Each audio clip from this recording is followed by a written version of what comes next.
4 octobre 2014, Liban. Céline Rakan, 4 ans, perd la vie. Soudainement, dans des circonstances défiant toute logique. La première piste évoquait une mauvaise réaction à un vaccin. Mais très vite, tous les regards convergent vers l'unique adulte présente. Bozai, sa nounou adorée, celle que la famille considérait comme l'une de leurs, celle en qui ils avaient une confiance absolue. Confiance aveugle ou trahison ultime. Accident tragique ou meurtre froidement dissimulé.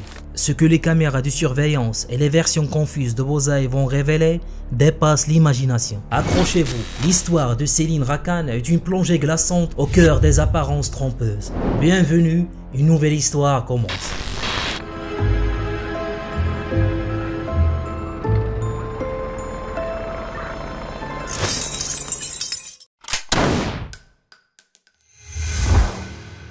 Pour comprendre le drame, revenons quelques années en arrière. Nous sommes en 2009 au Liban. Chez Yasser et Sahar Rakan, une famille aisée, le bonheur porte un nom, Céline. Sa naissance illumine leur foyer. Quelques mois plus tard, le départ de leur employé de maison les amène à engager Bozai, une jeune femme venue d'Éthiopie. Dès son arrivée, quelque chose de spécial se produit. Entre Bozai et la petite Céline, alors bébé, le courant passe instantanément. Une connexion forte, une affection évidente qui grandit jour après jour. Cette complicité ne laisse personne indifférent. La famille observe, attendrie, ce lien quasi maternel. Sahar, la mère de Céline, touchée par le dévouement apparent de Bozai, finit par lui accorder bien plus que le statut d'employé.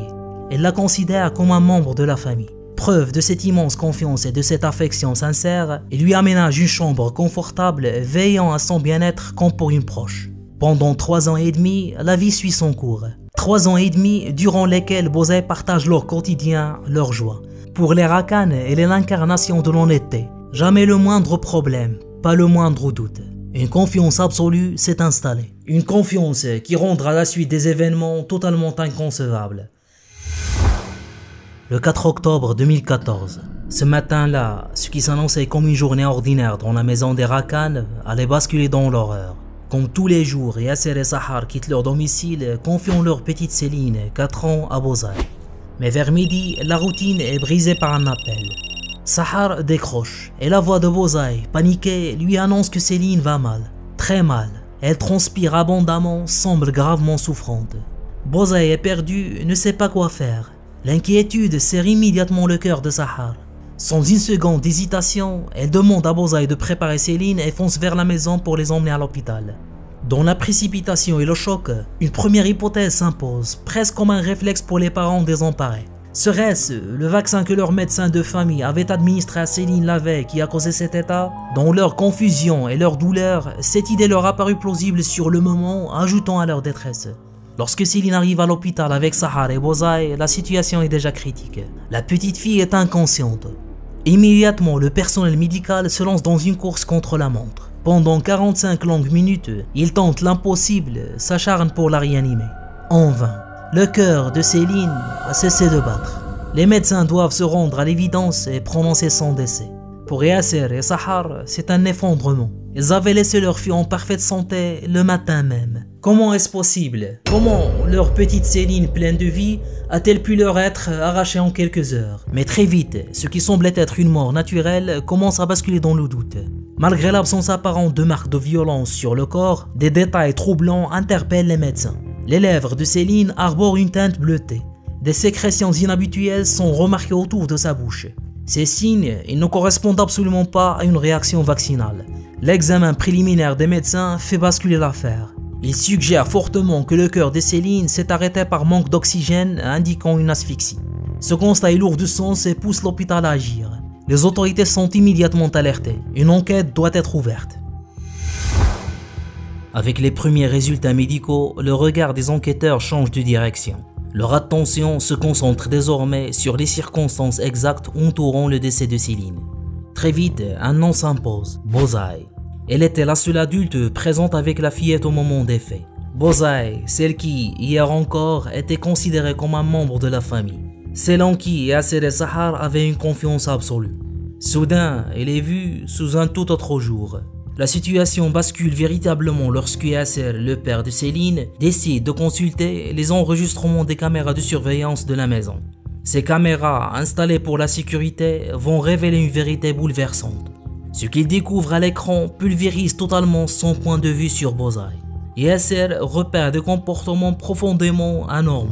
Peu avant l'heure estimée du drame, Céline sort précipitamment de sa chambre et se dirige vers celle de Bozai. Quelques instants plus tard, elle en ressort en courant, l'air visiblement effrayé. Ce détail intrigue le père. Puis, les images montrent Bozai dans la cuisine, apparemment en train de préparer quelque chose. Mais l'attention de Yasser est captée par un événement soudain, une coupure d'électricité. Les caméras s'arrêtent. 20 minutes cruciales ne sont pas enregistrées. En visionnant les images juste avant la panne, Yasser a la certitude. C'est Bozai elle-même qui coupe volontairement le courant. Il l'interroge plus tard. Elle explique cette coupure en disant qu'elle changeait une ampoule et craignait de s'électrocuter. Mais son comportement face aux questions est manifestement nerveux. Yasser ressent un malaise grandissant. Lorsque le courant revient, les caméras redémarrent. Elle filme Céline désormais couchée dans son lit, le visage couvert par une couverture. Quelques instants après, Bozai s'approche.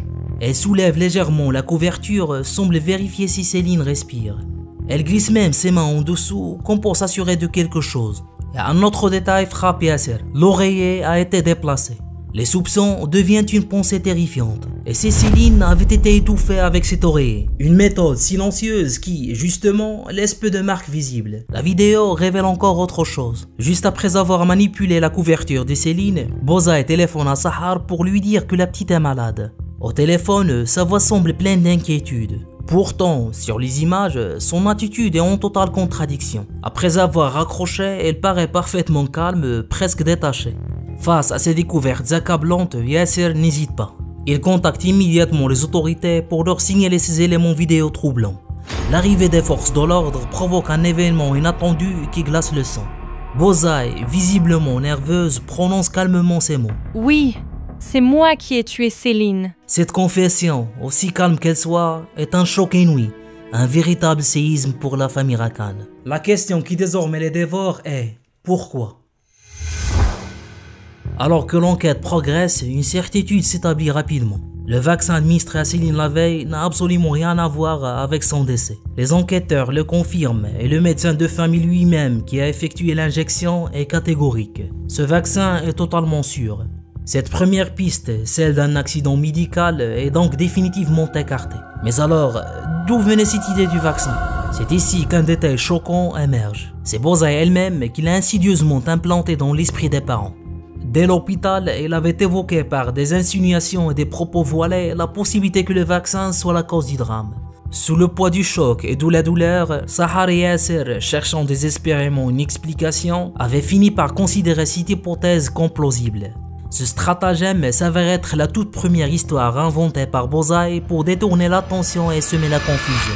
Face à la mort de leur fille et la confession initiale de Bozai, les parents, accablés, prennent une décision dictée par leur douleur. Ils refusent l'autopsie. Pour eux, la vérité semble établie. Il n'est pas nécessaire d'infliger cela au corps de Céline. Mais les experts en médecine légale insistent. Ils expliquent qu'une autopsie est indispensable pour déterminer avec précision la cause exacte du décès. Les marques externes sur le corps de Céline sont insuffisantes pour comprendre ce qui s'est réellement passé. C'est à ce moment-là que Bozai livre une confession encore plus glaçante détaillant son acte. Elle explique avoir maintenu Céline sous elle pendant une longue période jusqu'à ce que la petite perde connaissance. Puis, il aurait utilisé un oreiller pour l'étouffer, s'assurant de sa mort.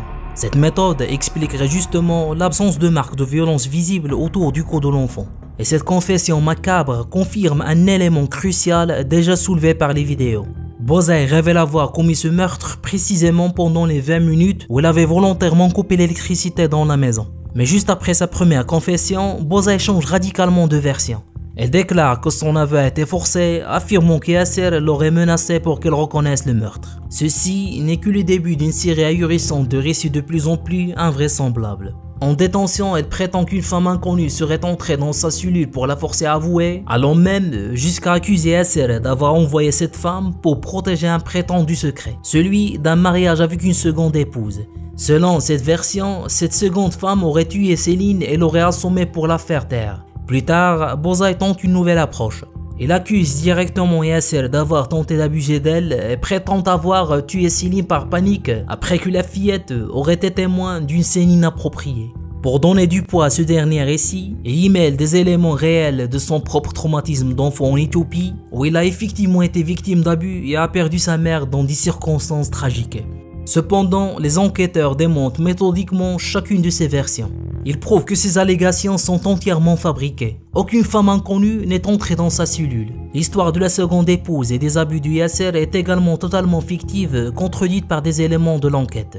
Ce tourbillon de mensonges ne fait que renforcer la conviction des enquêteurs quant à sa culpabilité. Malgré l'intégration d'éléments réels de son passé, il est clair qu'Obozai invente ces histoires dans une tentative désespérée de se dédouaner et de détourner l'attention. Son but est manifeste, échapper à la responsabilité du meurtre de Céline.